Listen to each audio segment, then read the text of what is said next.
There are events in everyone's life that cause change. Birth, illness, death, big events that shift one's perspective on the life one is living and or the life one wants to live. A major life event can jolt a person into a fresh realization that life is precious and each moment is meant to be relished. Or, conversely, it can leave one in despair at the futility of our brief tenures on this mortal coil. Or, something in between. But the point is the change, processing the life event and adapting future behavior to accommodate it. The British royal family has had some adapting to do in the last year and a half or so. Patriarch dies. Matriarch dies. Son steps up to run the company. Son is sidelined with cancer, so his son steps up, even though his wife has been sidelined with a major health issue and his children need his care. Indeed, everyone in the family steps up. Younger sister, younger brother's wife, even one other problematic younger brother steps up by stepping back and keeping his mouth shut, allowing everyone else to rally.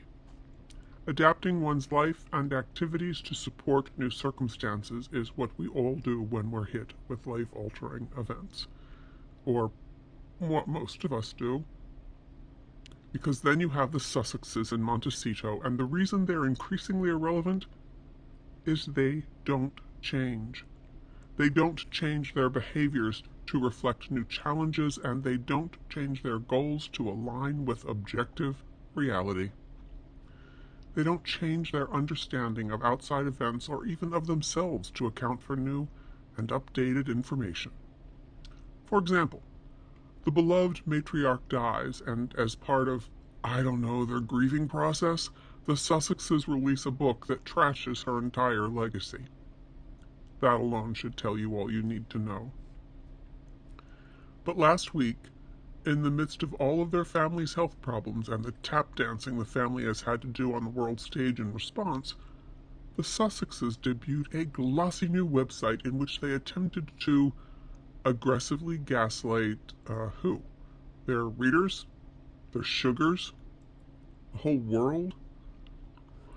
Meghan praised her own podcast as an award-winning #1 podcast in 47 countries, while in reality it tanked and was cancelled abruptly and publicly after just 12 episodes.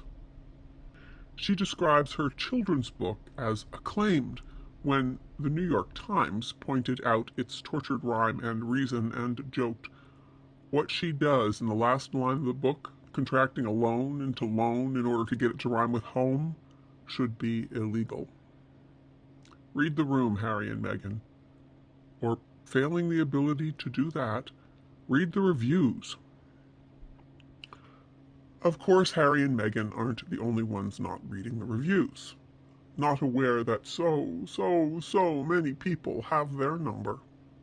Harry and Meghan are gaslighting on the left, and Donald Trump is gaslighting on the right. Our power to differentiate truth from lies and spin is not being severely tested so much as it is being drained. No matter how obvious the lies and spin, the liars and spinners are exhausting us.